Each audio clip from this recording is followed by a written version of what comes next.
And staying with the Arab Spring, now let's get some more analysis and insight from journalist, author, F. Wiliam Engdal, live from Frankfurt. Thank you for coming on the program today. Of course, we are aware you are the author of the book Full Spectrum Dominance, Totalitarian Democracy in the New World Order. Let's start with Tunisia. We just heard from Irina Galushko in Cairo. She touched down on the issue of Tunisia. Nearly 12 months since President Ben Ali was forced to flee the country after the revolt there.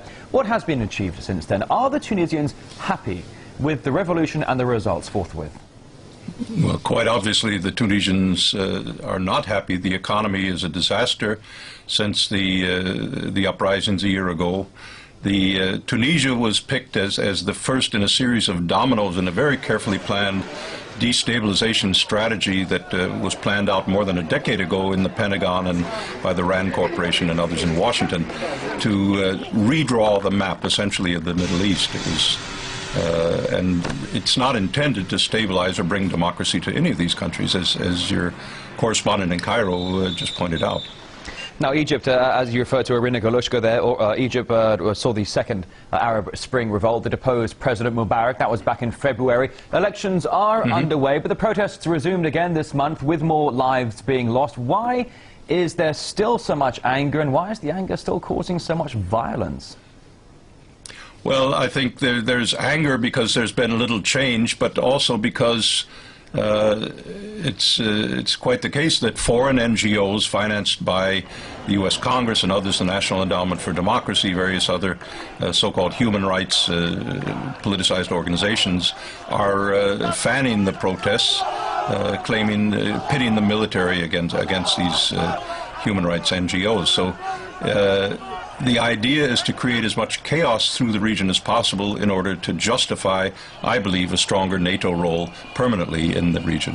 When you talk about NATO, let's now turn our attention to that of Libya. Libya saw the deadliest uprising with a civil war that reportedly left tens of thousands dead. Gaddafi, as we all know, among them. NATO weighing in with airstrikes causing civilian casualties. Is there peace at last for the Libyan people? Or what can they look forward to for 2012? I think they can look forward to pure hell. The opposition groups were given a promise by the French well before the ouster of the Gaddafi government that they would get a chunk of the oil revenues, and that was the incentive. They were armed by the West.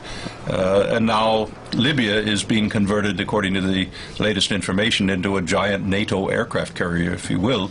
And the Libyan oil is being used as a bargaining chip with Japan and others. Hillary Clinton has promised Libyan oil, reportedly in return for Japanese reducing its intake of Iranian oil and putting financial pressure on Iran. So we can see what the game is in Libya is not about democracy or Libyan welfare. It's about using that to militarize the entire Eurasian landmass.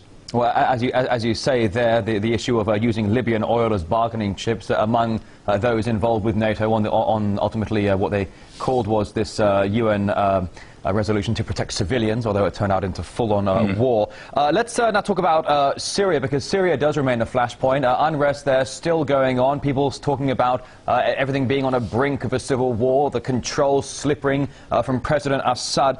What's driving the conflict there? Do you see any end game in sight? Oh, I see a very real end game in sight, but you have to take the entire Arab Spring. It goes from Afghanistan to Morocco. The entire Islamic world is being transformed under a blueprint that was really presented by the Bush administration after the occupation of Iraq in 2003-2004. It's a whole series of destabilizations that will redraw the entire political map of the Middle East, and ultimately, I believe, is directed toward China and toward Russia, for NATO to be in a position to control the energy flows of the entire Eurasian landmass toward that larger agenda. All right, author of the book Full Spectrum Dominance, Totalitarian Democracy in the New World Order, Wiliam Engdal. Thank you very much. Have a very happy New Year in Frankfurt. Thank you. You'll be celebrating the arrival of 2012 just about 3 hours after us here in Moscow. Thank you.